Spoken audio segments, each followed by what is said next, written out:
Nos da mucho gusto recibir a todos ustedes que están sintonizando en este momento esta serie titulada Los Misterios de Dios, donde estamos profundizando y tratando de sacar de esta mina de piedras preciosas que es la Biblia, los tesoros escondidos.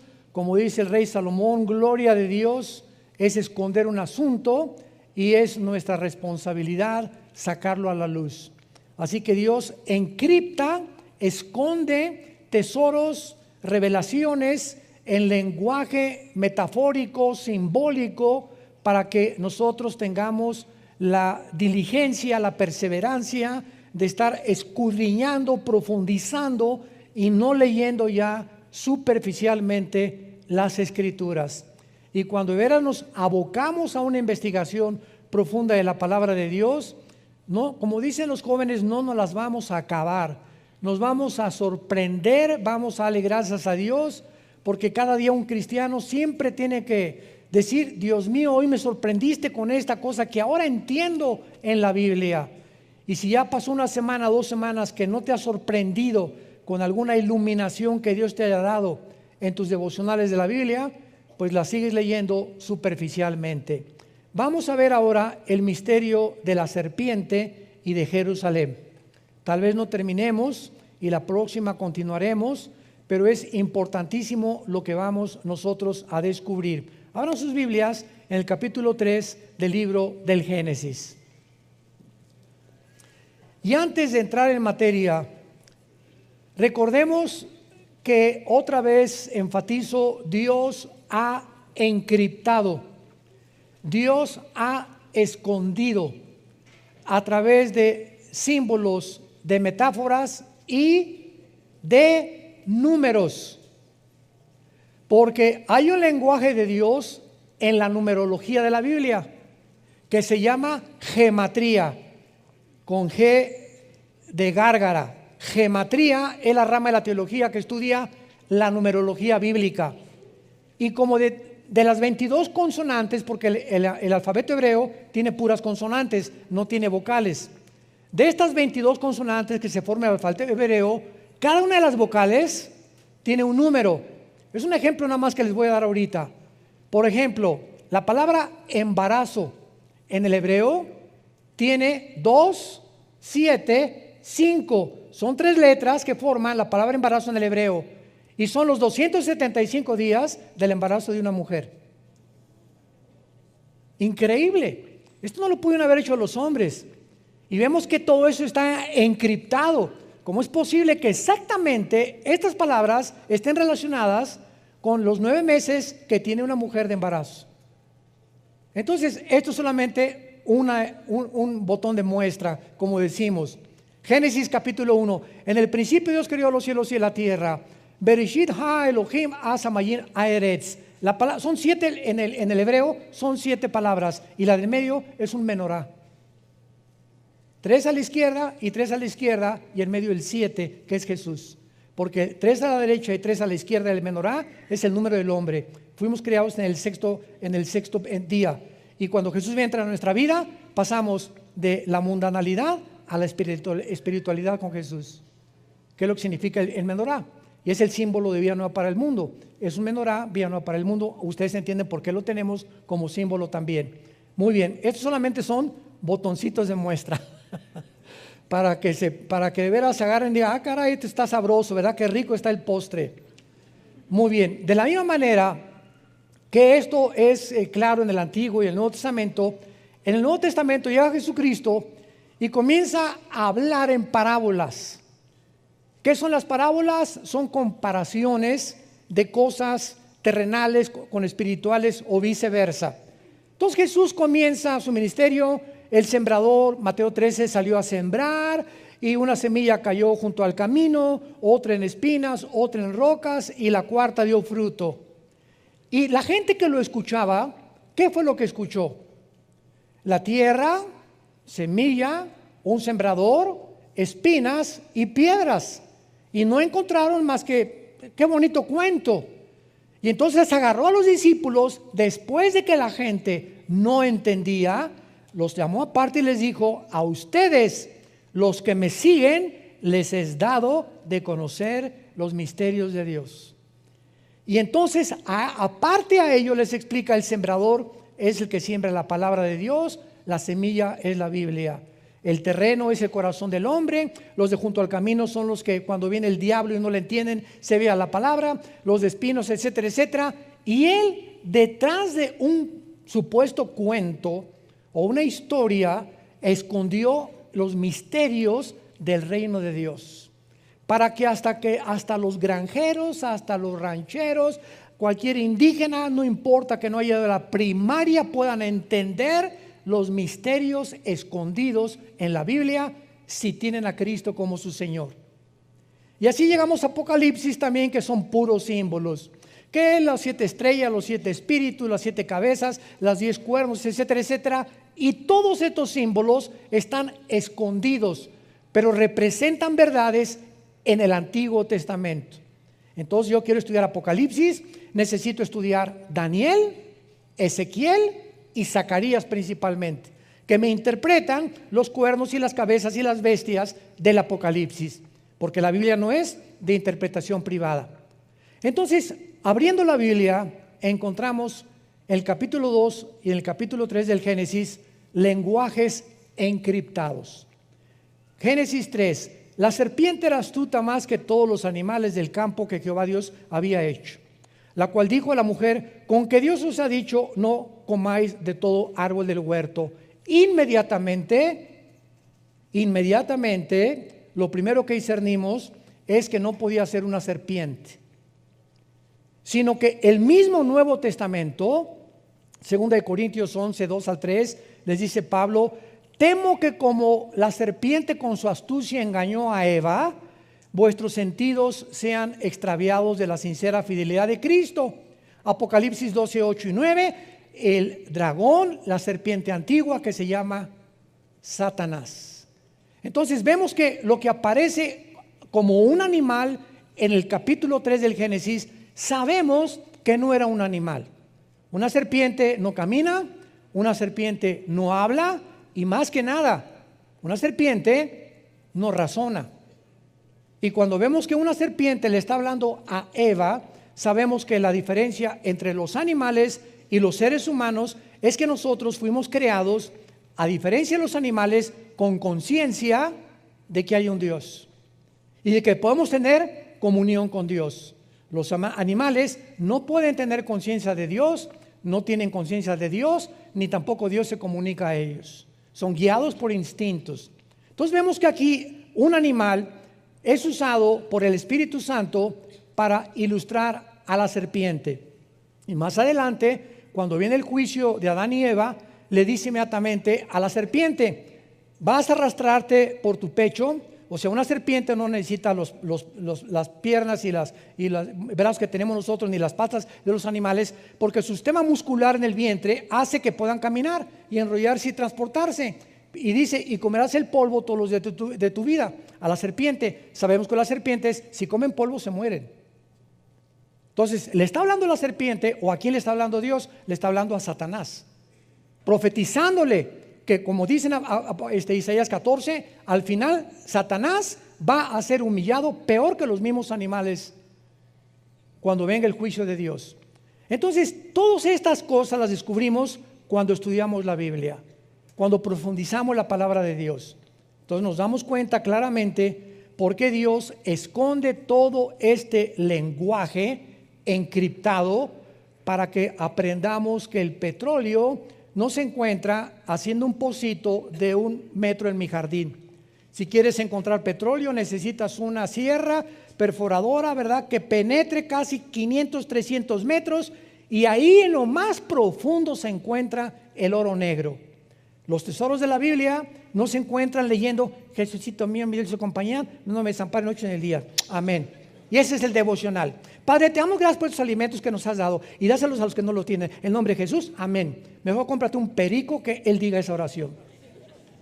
Nos comenzamos a volver autómatas y comenzamos a actuar automáticamente sin ya estar nuestra alma y nuestro corazón ni en los mismos alimentos. Ya lo decimos como algo memorizado, Ya no, Padre, te doy gracias en este momento por estos chilaquilitos. Y en este momento, Padre, te pido por mi hija que se acaba de ir. Te pido por esto, Padre, gracias porque esta mañana nos trajiste con bien. Pero comenzamos a recitar y a volvernos robots religiosos.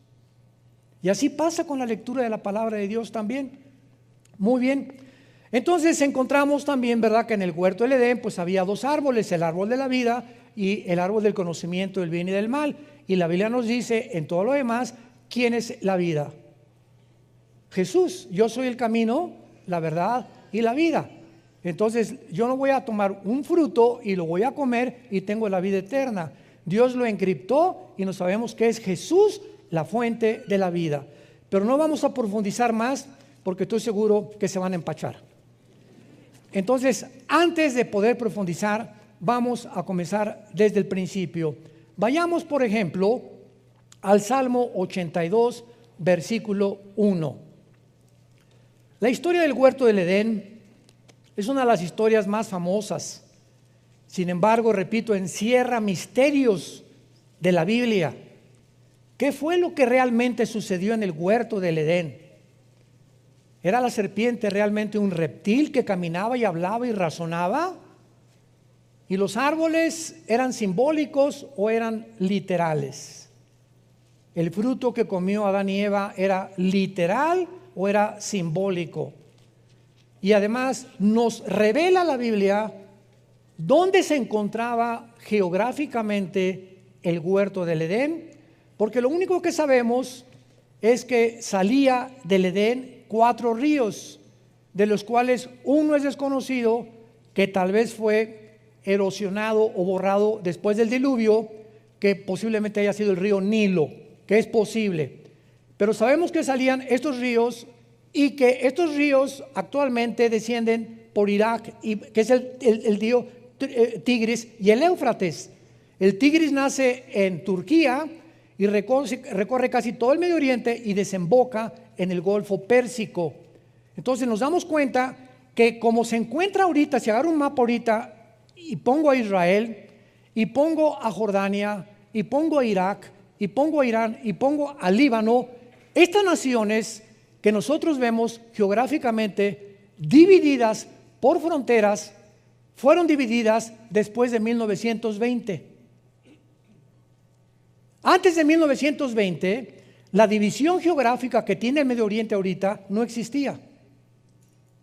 Y antiguamente Irak y Siria eran la misma nación. Se le llamaba la nación Asiria y por eso se llama la Mesopotamia. Esto es muy importante. Llega 1922, los ingleses derrocan al imperio turco, al imperio otomano, que tenían el control del Medio Oriente. Los ingleses toman el control del Medio Oriente, viene la declaración Balfour de los ingleses, proporcionándoles a los judíos el derecho de regresar a la tierra, pero pasaron cientos de cosas que impidieron que regresaran, y entonces viene la Segunda Guerra Mundial. Hitler mata a 6 millones, y ante este espectáculo, ¿verdad?, nos damos cuenta que comienza el Medio Oriente a ser dividido, y todas las naciones que forman ahorita el Medio Oriente, de 1925 a 1950, 48, 50, fueron divididas por las Naciones Unidas. Entonces, cuando hablamos nosotros del jardín del Edén, que se encuentra cerca del Tigris y el Éufrates, se encontrará en Irak, pegadito con la frontera con Israel, o se encontrará en la ciudad de Jerusalén. ¿Qué nos dice la Biblia dónde se encontraba el jardín del Edén? Porque en el jardín del Edén, escúchenme, fue el primer lugar donde Dios se comunica con el ser humano. El primer lugar geográfico donde Dios se comunica con el ser humano. Después se rompe la comunión del ser humano con Dios, ¿y qué hace Dios? Dice en Éxodo 25, versículo 8, que Dios les ordena construir el tabernáculo. ¿Para qué? Para que esta comunión que se había roto en el jardín del Edén continuara a través del tabernáculo en el lugar santísimo, donde Dios escogió para morar mientras peregrinaban en el desierto.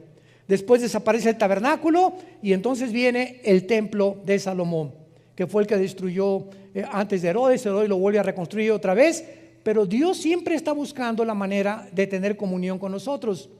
Y si Dios comenzó en Jerusalén, que posiblemente, vamos a verlo, que Jerusalén tenía el huerto de Getsemaní, lo más seguro que el jardín del Edén se encontraba en el huerto de Getsemaní. Era el lugar donde Dios se encontró con su Hijo y donde fue crucificado, donde comenzó la humanidad y la comunión con Dios. Dios regresará otra vez al mismo lugar a habitar en medio de nosotros. Por lo que podemos asegurar y adelantarnos que es posible, pero tenemos que mostrarlo bíblicamente, porque no es de interpretación privada, que posiblemente el huerto del Edén se encontraba en la ciudad de Jerusalén. Pero antes, más sorpresas. ¿Ya se abrocharon el cinturón? Bueno, Salmo 81. Vamos a ir con calma, porque si no, como dije, decía mi abuelita, te empachaste. ¿Qué es el empacho, verdad? Cuando comemos demasiado y la digestión no se hace posible. ¿Y qué pasa cuando de repente una verdad nos es revelada por el Espíritu Santo y yo no estoy preparado desde antes a comenzar en una orquesta, una sinfónica, hay la obertura? Viene lo del medio y viene un clímax, tan al final la novena sinfonía de Beethoven o la 10ª sinfonía de Beethoven, y viene el clímax. Imagínense que el director comenzara con el ¡pum! Con el clímax, no, ¿verdad? Sino que comienza la sinfónica, tararán, tararán, tararán, tararán, y nos va llevando los que aman la música clásica, y siempre en las oberturas y las sinfónicas hay un clímax, los músicos lo saben. Y así nos lleva Dios. No nos lleva Dios y nos dice a un niño de 3 años, ¿cuánto es la raíz cuadrada de 27? Y el niño, ¿perdón? Apenas sabe multiplicar y dividir. Entonces, así es la Biblia. Cuando hablamos de muchas cosas demasiado profundas, que ya estamos grandecitos para aprenderlas, es cuando comenzamos a girar, y si no explicamos desde la A, la B, la C y la D, se empachan. No hay una palabra teológica para esto, más que se marean o les cayó mal o no han digerido espiritualmente lo que la Biblia dice. Romanos 82, Salmo 82. Dios está en la reunión, no oigo. No oigo. No tengan temor, dicen, no le saque. ¿Está en la reunión de qué? ¿Nunca te has preguntado eso? ¿Cuáles dioses? ¿Qué acaso Jehová, Dios, Deuteronomio 6, del 8 al 10, Shema Yisrael, Adonai Eloheinu, Adonai Echad, oye Israel, el Señor Dios Jehová tu Dios uno es? ¿Qué no es uno Dios? ¿Quiénes son estos dioses que continuamente habla la Biblia? ¿Y cómo es posible que diga que Dios, porque apúntalo, la palabra Dios es Eloah, y cuando se le pone el I-N, Elohim, es plural? Entonces, aquí encontramos al Dios singular en medio de dioses. Y vamos a ver quiénes son estos dioses que la Biblia menciona, porque dice en medio de los dioses juzga, no dice juzgan. O sea, lo primero que encontramos es la palabra traducida a Dios o Dios es Elohim, que es una de las palabras más usadas en el Antiguo Testamento, porque en Éxodo 2:21-6 se traduce jueces. A muchos jueces se les decía dioses. Dioses paganos, Éxodo 18:11. A los ángeles muchas veces, Salmo 8, versículo 5, se tradujo Elohim, se les llama dioses. Y a hombres, en Éxodo 7:1, le dijo Dios a Moisés, Aarón me será Dios ante Faraón. Muy bien, ahora vamos a entender esto. Cuando nosotros hablamos y decimos, creo en Dios, no estamos diciendo nada, porque el diablo también cree. El diablo no es ateo. Una vez una señora me dijo, yo creo en Dios, y le pregunté inmediatamente, ¿en cuál? ¿Cómo que en cuál? Los hindúes tienen 6 millones de dioses. Los griegos tenían su mitología griega al dios Neptuno, al dios Zeus, etcétera, etcétera. Cuando me dice, creo en Dios, ¿qué me está diciendo la señora? Usemos la lógica elemental. Estoy creyendo, yo creo que hay algo superior. Nada, es lo único que me está diciendo. Algo superior. Ok, hay muchas cosas superiores que se les llaman dioses en la Biblia. A los ángeles, a muchos demonios se les llaman dioses. A todas las criaturas divinas Debajo de Dios se les llama dioses. Y hay personas que se les llamaron Elohim también en el Antiguo Testamento. Ahora bien, este término Elohim se aplica también a los ángeles caídos, como a los ángeles obedientes. Y cuando Satanás tienta a Eva, ¿se acuerdan qué le dijo? Serán, pero está en plural, no dice serán como Dios, ahí apúntalo, es Elohim, serán como los dioses. O sea, Satanás dice, hay un mundo, una dimensión invisible en el universo de criaturas que Dios ha creado debajo de él, pero que están bajo el gobierno de Dios, y todas esas criaturas se llaman dioses porque gobiernan o tienen autoridad espiritual. Entonces, lo que le estaba diciendo la serpiente o Satanás a Eva es: tú puedes tener un conocimiento de el que tenemos nosotros allá arriba en el cielo. Y cuando Adán y Eva supuestamente se comen el fruto prohibido, más adelante dice Dios en el capítulo 3, tratemos de impedir que regresen al huerto del Edén, porque si comen del huerto del Edén en estado caído, van a vivir eternamente. Entonces, cuando Dios los saca del huerto del Edén, hace en su misericordia, porque no podían vivir en pecado eternamente. Entonces fue una misericordia de Dios lo que hizo. Pero Dios hace una cosa tremenda en Génesis 3: serán como nosotros, sabiendo el bien y el mal. Si ellos comen otra vez, serán como nosotros, sabiendo el bien y el mal. Fue una parte de la verdad que Satanás le dijo a Eva, mezclada con la mentira. Muy bien, veamos en Deuteronomio capítulo 32, que cuando sacrificaron los mismos judíos que Dios les había prohibido, todas las estatuas y todos los ídolos que todas las culturas a través de la historia han levantado, se les llama dioses. El dios Tlaloc, tu padrino, el dios de los vientos, el dios Zeus. Al diablo se le conoce como un dios también. Entonces, cuando decimos Dios, ¿qué queramos decir? Un ser superior nada más. Entonces, cuando yo digo creo en Dios, no digo nada. Creo en Dios, el Padre de Jesucristo, mi Señor y Salvador. Ya estamos aterrizando. Es el único Dios vivo y verdadero. Los demás no tienen el poder que tiene el único Dios. Y su nombre no es Dios, es Yahweh, que es yo soy el que soy.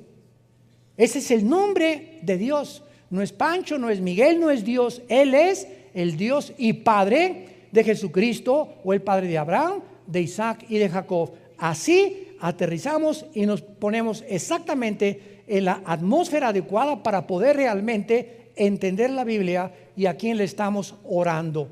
Porque hay mucha gente que ora, dice a Dios, y le están orando al mismo diablo y a los mismos demonios. Lo vamos a comprobar. Deuteronomio 32, versículo 17. Dice Moisés: sacrificaron a los demonios y no a Dios. A dioses, o sea, a los demonios, se le está llamando dioses. A dioses que no habían conocido, a nuevos dioses, otra vez ponle ahí, es Elohim, venidos de cerca, que no habían temido nuestros padres. ¿Ya van avanzando? Ya van descubriendo que esa palabra Elohim no habla más que en plural de dioses, y Dios singular Eloa. Cuando es el in aumenta el plural en el hebreo. Entonces nos damos cuenta que cuando muchas personas se hincan delante de una estatua, de una virgen o de un santo, o si, esta, nuestra hija Natalia, que acaba de casarse, se fueron a Bali en luna de miel. Me dice: papá, es el lugar más barato de México, de más que la Riviera Maya. En Bali, $100 diario con todo incluido en los hoteles, no te imaginas, pero está a casa allá donde nace el aire. Yo le digo a mí, no, que me inviten, me aviento 18 horas en el avión y ¿para qué fui, verdad? Bueno, se fueron para allá y me decía, papá, no te imaginas la cantidad de templos que había por todos lados. Y diferentes estatuas, diferentes ídolos y las, ¿cómo se llama? Las que ponen arriba de las iglesias también. Y bueno, por todos lados, todos estos ídolos y todo Tlaloc y a todo lo que el mundo le llama dioses o implica algo con lo sobrenatural, son demonios. Detrás de esas construcciones, que de alguna forma magnética atraen a esas personas a que los adoren. Entonces, al estarte inclinando detrás de una estatua, sin que tú lo sepas por tu ignorancia, estás adorando dioses espirituales, paganos, que la Biblia le llama demonios. Cuando la mujer samaritana se enfrentó con Cristo, ¿se acuerdan Juan 4? ¿Qué le dijo a la mujer samaritana? A ver, bueno, soy adúltera, parrandera y jugadora. Y tengo 5 maridos. Bien has dicho, y con el que vivía en Amaciato, pero era religiosa. Y a las 12 del día fue a sacar el agua porque las mujeres prostitutas no podían ir a la hora en que las mujeres decentes recogían el agua a las 8 a 10 de la mañana. Por eso se le encontró a las 12 del día. Y Cristo sabía y tenía una cita, Cristo, para encontrarse con esta mujer exactamente en esa hora, donde las peores mujeres iban a recoger el agua, porque Él venía por las pecadoras, no venía por las que se creían sanas. Y la mujer le dijo samaritana a Jesús, es que mis padres adoraron en ese monte, y ustedes los judíos dicen que en Jerusalén. Era samaritana ella, peleados con los judíos. Y Cristo, ¿qué le contesta? Mujer, la hora viene cuando ni acá, ni allá, ni allá, ni en ese templo, ni en esa iglesia, ni acá, ni musulmanes, ni hindúes, en ningún lado se encuentra la adoración, porque mi Padre es espíritu, y los que le adoran en espíritu y en verdad es necesario que le adoren. Pero Jesús, antes de esta explicación, le dice, créeme a mí. ¿Cómo podemos encontrar cuál es la verdadera religión? No hay ninguna verdadera religión. Créele a Jesús. No seguimos ninguna religión. Cuando me dicen en Estados Unidos, en las aplicaciones, ¿a qué religión pertenece? Le pongo ninguna. A ver, venga, ¿para qué oiga, pero usted es pastor, ¿cómo que no? Yo no soy religioso.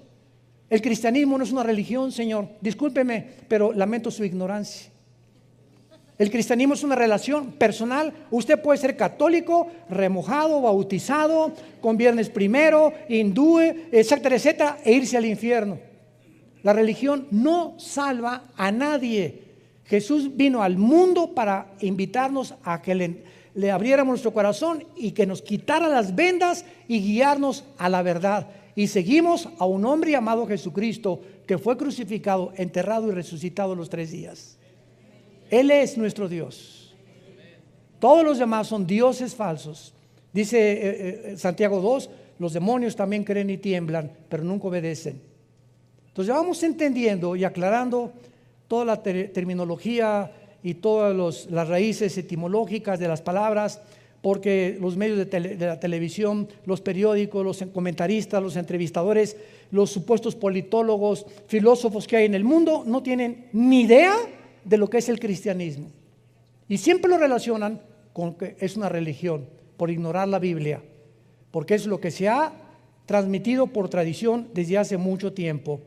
Entonces, la frase nuevos dioses, Elohim, venidos de cerca, aquí en Deuteronomio 32, 17, se refiere a los ángeles caídos que vivían cerca de Dios y que ahora operan perversamente en el mundo. Ahora vayamos a Ezequiel capítulo 5, versículo 5. A mí me parte el corazón cuando alguien viene a la iglesia sin Biblia. Venir a la iglesia sin Biblia es como haber ido ayer al Estadio Azteca y ver a América Chivas sin pelota.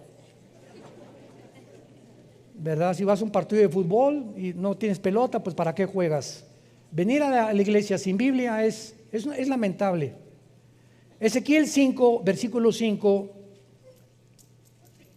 tremendo. Así ha dicho Jehová el Señor. Esta es, ya vamos comenzando a bucear. Ya estamos como a 10 metros de profundidad. Esta es Jerusalén, la puse en medio de las naciones y la tierra de alrededor. Apunta la palabra en medio en el hebreo. Es la palabra Tawech, como suena con T de tío, A-W-S-H, Tawech, y significa ombligo. Significa ombligo. La puse como el ombligo de las naciones. Es el centro de donde nosotros nacimos. ¿Qué es el ombligo? La parte física de mi anatomía que tenemos aquí, el agujerito que tenemos aquí, y con el cual estábamos conectados en la antigua vida, cuando estábamos en el líquido simniótico, ¿verdad?, de mamá. Ahí era lo único que nos conectaba. Y cuando nacemos a esta dimensión y salimos de la dimensión de la matriz de la mamá al mundo, lo primero que hacen es que cortar el cordón umbilical, que ya nos separa de la antigua vida a la nueva vida. Y cuando Dios le llama a Jerusalén el ombligo, está diciendo que desde ahí nació la ley, de ahí Dios vino a morir, ahí fue crucificado, ahí estuvo en el huerto del Edén, ahí fue donde el monte Moría. Abraham iba a sacrificar a Isaac. Ahí estuvo el templo de Jerusalén, el templo que está ahorita debajo de la cúpula de la mezquita de Omar. Es el centro de todo, y ahí en Jerusalén comienza la tercera guerra mundial, y en Jerusalén Dios bajará de su tercer cielo a poner su trono en la tierra en Jerusalén. Es el lugar más santo que existe en toda la historia del ser humano. La ciudad más perseguida, más odiada, la más controvertida de todas las cosas,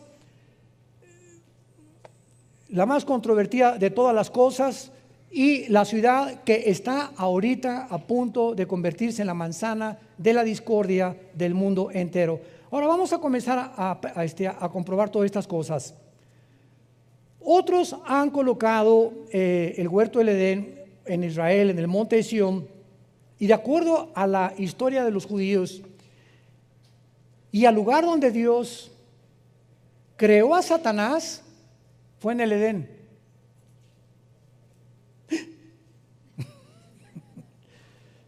Ezequiel 28, denles una vuelta ahí nada más a las páginas, vayamos al capítulo 28 de Ezequiel. Y antes de que nosotros fuéramos creados, o nuestros primeros padres Adán y Eva, en el huerto del Edén, ese lugar geográfico fue el lugar de la creación de la criatura espiritual más sabia, poderosa, magnífica, bella, inteligente, que se llamaba Lucifer. Ahí en el huerto del Edén, donde ya lo estaba esperando Lucifer, Adán y Eva, ese lugar se puso celosísimo. Lo vamos a ir entendiendo por qué el ataque, por qué no atacó a Adán antes de que fuera creada la mujer, cuando estaba solito Adán. ¿Por qué cuando ya Dios saca a la mujer del hombre, es cuando Satanás se pone celoso y ataca a la mujer? Lo vamos a ver después. Bueno, aquí en Ezequiel 28, versículo 12 en adelante, vemos lo que iniciamos al principio. Hijo de hombre, Ezequiel 28, 12. Levanta endechas ¿sobre quién? Vemos cómo en la Biblia Dios pone al frente reyes o personajes para mostrarnos que detrás de los reyes y de muchos gobernantes se encuentran poderes de las tinieblas manejándolos. Entonces podemos ver a un Hitler, o podemos ver un Saddam Hussein, un José Stalin, ¿verdad? El que tú me quieras mencionar, y vemos al ser humano y los psicólogos, los psiquiatras, Stalin, Hitler, personas sociópatas, esquizofrénicas, paranoicas, todos los adjetivos de la psiquiatría, etcétera, en él. Pero detrás de todos esos adjetivos que descomponen una personalidad o la convierten en un loco, se encuentran poderes de las tinieblas. de acuerdo a la Biblia, operando en ellos. ¿Y por qué esas personas se descompusieron mentalmente y comenzaron a manifestar una insanidad mental, a decir cosas y actuar de manera no coherente, ni lógica, ni racional? Eso no lo entiende la psicología ni la psiquiatría. Y entonces cuando un psiquiatra o un psicólogo, con el respeto que se merecen, trata de ubicar a un paranoico, a un esquizofrénico, a un sociópata, a un psicótico, a una conducta normal, no tienen la terapia para hacerlo más que con chochos, con químicos, Valium, Ecuanil, Prozac, pastillas tranquilizantes. Y tú vas a un hospital psiquiátrico y el 99.9% de todos los pacientes en todos los hospitales psiquiátricos del mundo los tienen drogados. Los tienen que manejar con químicos para poder controlarlos. Porque la condición mental en la que ellos se encuentran no es una condición mental física, es una condición espiritual. Y cuando alguien llega a desvariar o a comenzar a tener una condición de insanidad mental, a decir cosas sin sentido, incoherencias, contradictorias, cuando comenzamos a tener actitudes, en la mañana soy una persona con mi esposa, con mis jefes soy otra persona, en la iglesia tengo cara de San Clodomiro, y en la noche con mis hijos soy otra persona. Hay hombres que tienen 4 personalidades en un día. Se le llama desórdenes múltiples de la personalidad. ¿Y saben ustedes de dónde vienen estos desórdenes? ¿Por qué la persona no es íntegra? Yo soy lo mismo, tengo que ser en la iglesia el mismo, con mi esposa lo mismo, con mis hijos lo mismo, en mi trabajo lo mismo. Es lo que se llama integridad. Y la desintegridad es cuando se desintegra la personalidad. Y cuando venimos a Cristo, Él trata de que seamos íntegros de una sola pieza, porque eso nos da estabilidad mental. Cuando tratas de aparentar o poner una cara que no eres, porque con tus amigos, ja, ja, ja, y esto y el otro, y zapata, y pásamela el tequila, el otro, llegas a la iglesia, santo, santo, santo. Y con tus hijos eres otro, y vas en el carro con tus hijos y ves, pasa una muchacha guapa y tus hijos ven como no la monitoreaste, casi la filmaste con los ojos. Dice, ¿ese es mi papá? ¿Ese es el que me lleva a la iglesia? A mi mamá le pone cara de que te amo, mi mamacita, mi periquito. Y relincha como caballo bien alimentado en Chapultepec por las muchachas.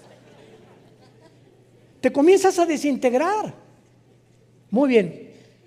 Para no profundizar más, dice aquí en Ezequiel 28:12 que Dios le dice a Ezequiel que mire al rey de Tiro. Pero inmediatamente vemos lo que le dice Dios a Ezequiel que le diga al rey de Tiro: tú eras el sello de la perfección. Esto no puede ser literal.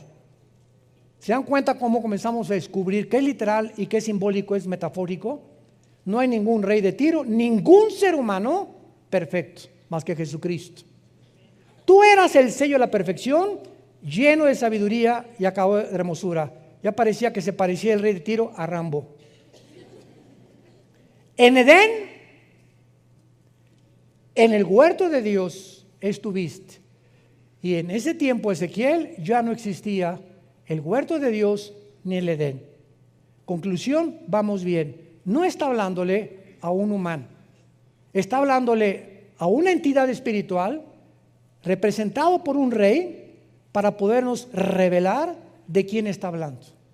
Ahora acuérdense de una cosa: el huerto del Edén, Dios no creó, síganme con mucho cuidado, a Adán en el huerto del Edén.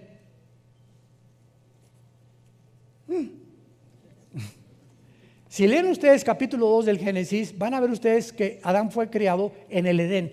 El Edén es la zona geográfica que cubría tal vez la mitad de la tierra.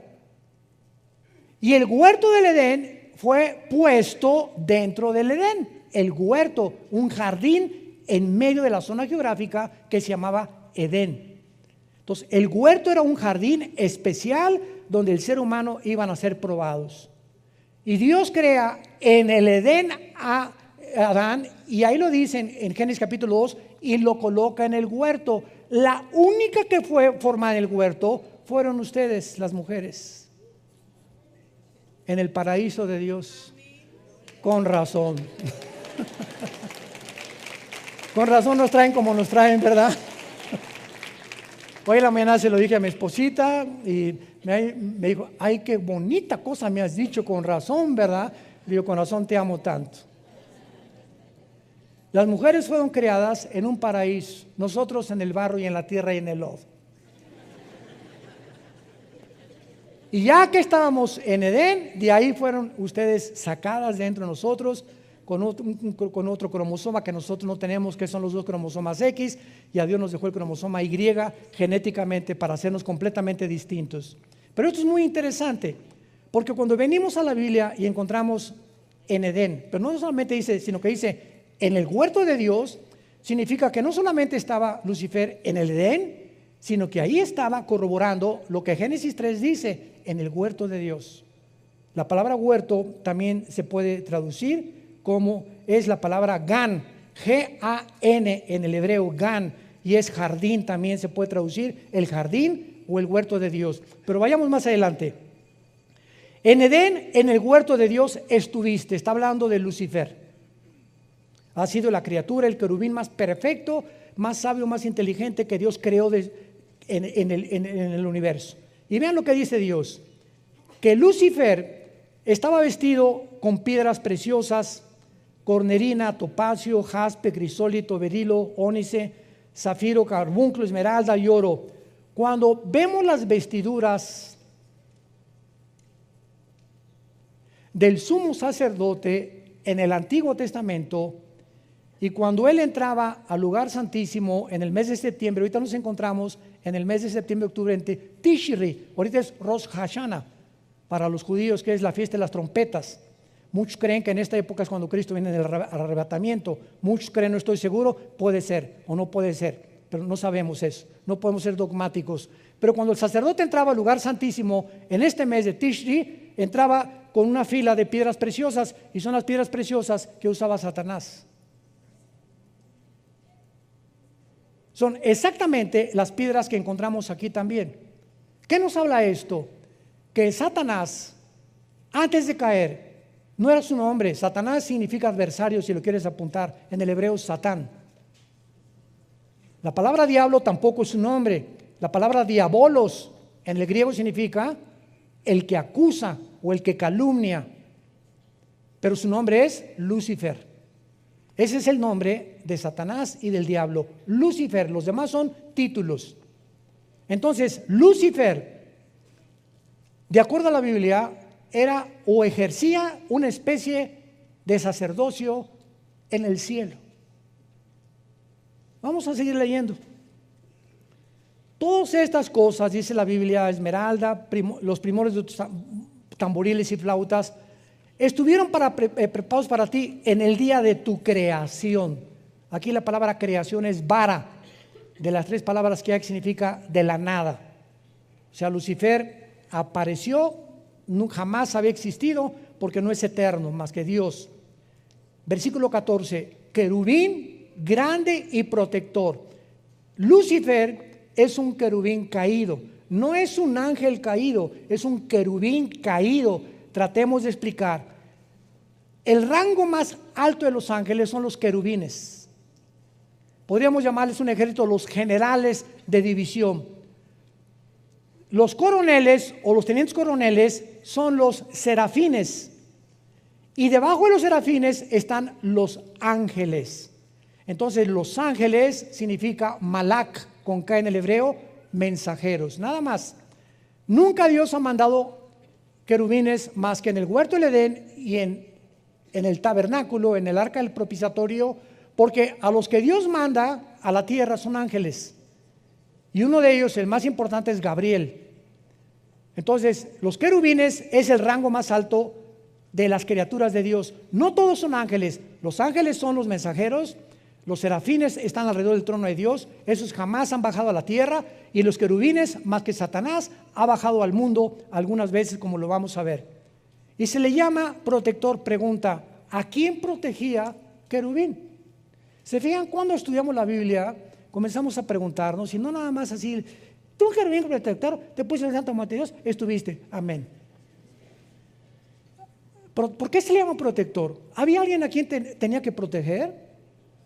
Lucifer, ¿te has preguntado eso? Vean ustedes cómo podemos descubrir los tesoros de la Biblia. Aun cuando Lucifer no había caído, existía en los ángeles la posibilidad de rebelarse contra Dios.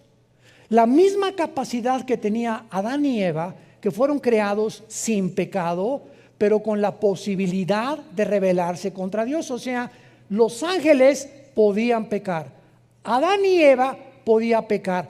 Cristo, cuando fue tentado por el diablo, pregunta, ¿podía pecar? No, no podía pecar porque es Dios. Y él no fue tentado en su divinidad.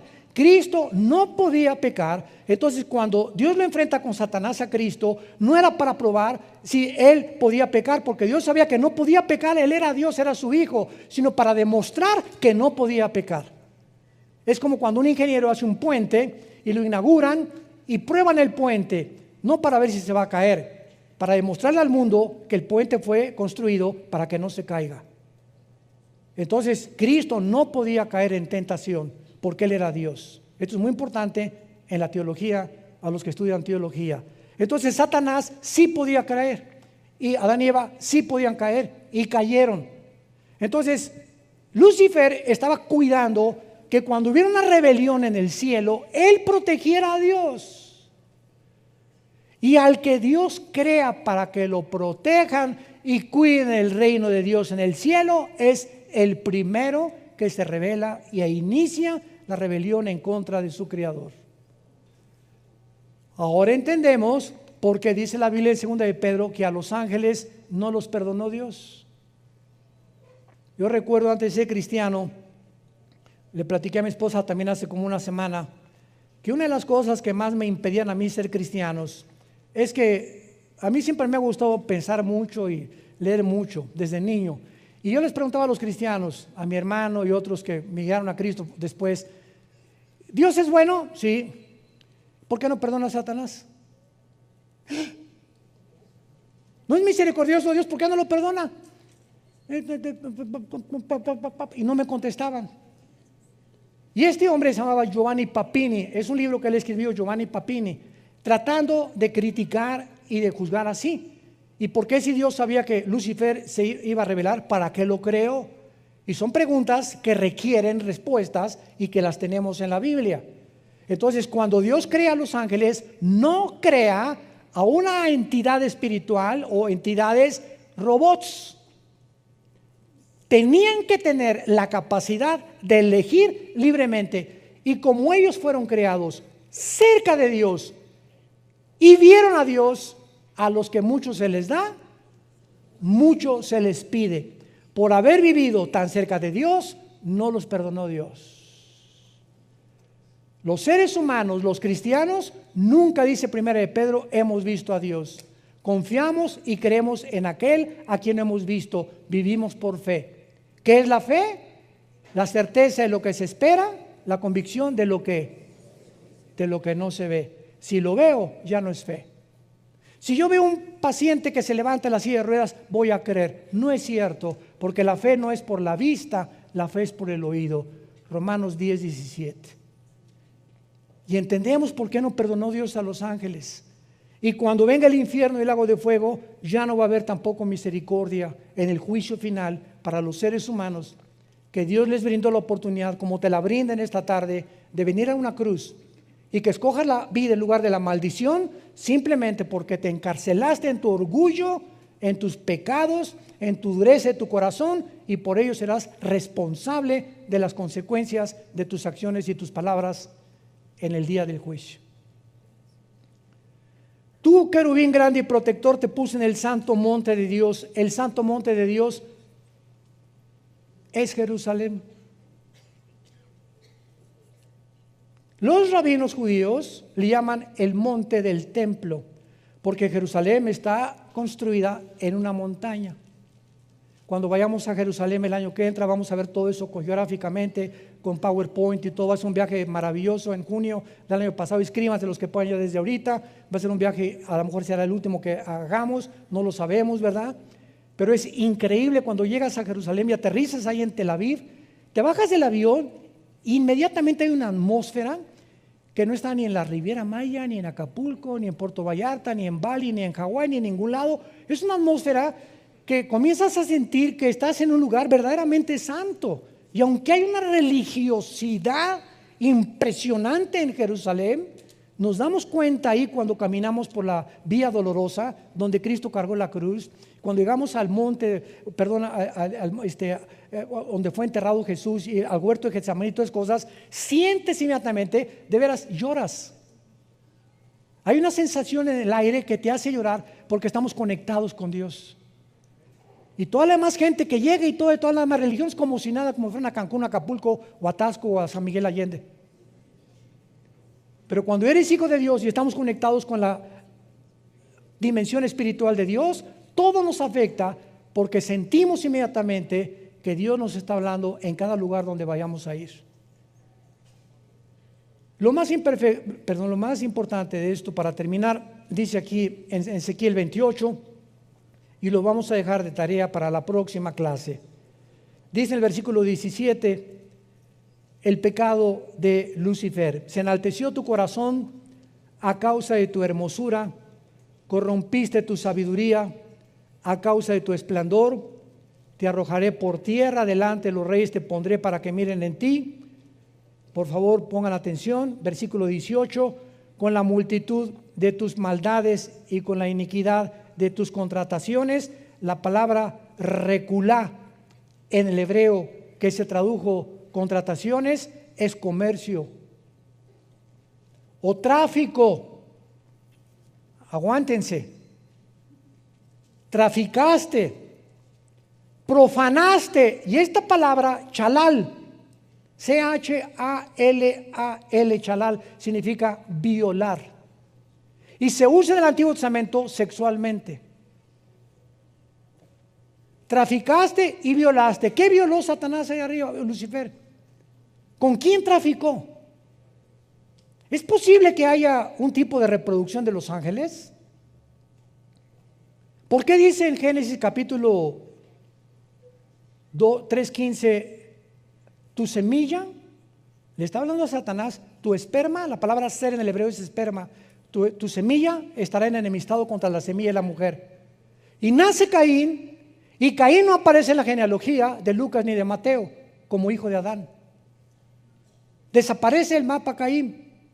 ¿Habrá sido realmente, como dice 1 Juan 3, era hijo del maligno?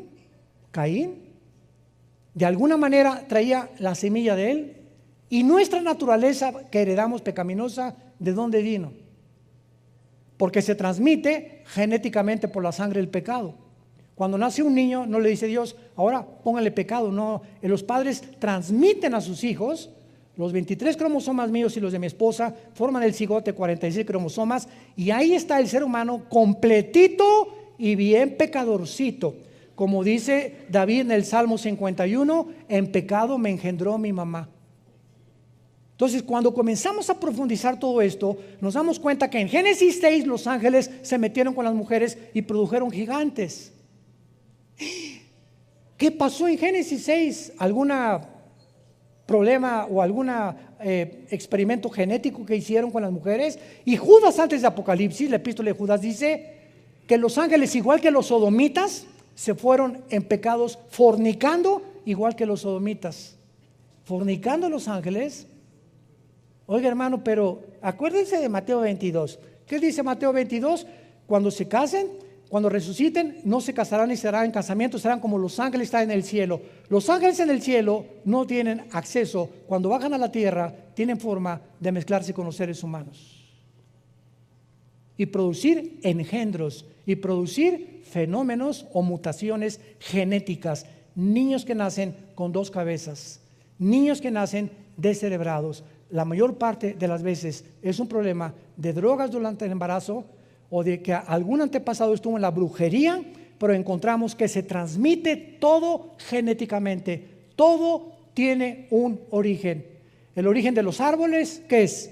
Una semilla. Ese árbol inmenso estaba concentrado, el volumen de eso en una semilla. Nosotros, ¿cuál fue nuestro origen? Un esperma de mi papá. En un esperma de mi papá, el óvulo de mi mamá, ahí se juntaron, ahí estabas tú y ahí estaba yo. Y míranos ahora. Cerebro, orejas, oídos, páncreas, hígado, sistema cardiovascular, gastrointestinal, piel, millones de células, de cromosomas, etcétera, etcétera. Todo en una semilla. Seguiremos estudiando. Te damos gracias, Señor, por tu palabra. Vida Nueva para el Mundo se sostiene y propaga el mensaje de salvación de Jesucristo gracias a Dios y a tus donativos. Llevemos juntos el Evangelio de Jesucristo al mundo entero. Realizamos eventos, seminarios, congresos y diferentes programas para dar a conocer el mensaje de salvación y el poder de nuestro Señor, transformando y edificando vidas de mujeres, hombres, niños alrededor del mundo. ¿Qué pasa cuando decides hacer tu donativo? Aunque no puedas llevar la palabra personalmente a todo el mundo, de esta forma lo estás haciendo. Con tus donativos o aportaciones, estás sembrando y formando parte de lo que Dios está haciendo en su obra. Estás ayudando a traer luz a la oscuridad, paz al conflicto y esperanza a los que no tienen ninguna. Dona desde México.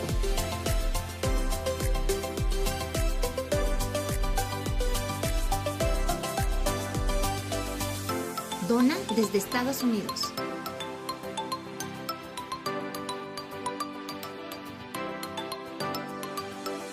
Para el resto de donaciones de otras partes del mundo, www.vidanuevaparelmundo.org.mx/dona. Estamos cumpliendo la gran comisión. Por tanto, vayan y hagan discípulos a todas las naciones, bautizándolos en el nombre del Padre, del Hijo y del Espíritu Santo, enseñándoles que guarden todas las cosas que les he mandado. Y he aquí que yo estoy con ustedes todos los días hasta el fin del mundo.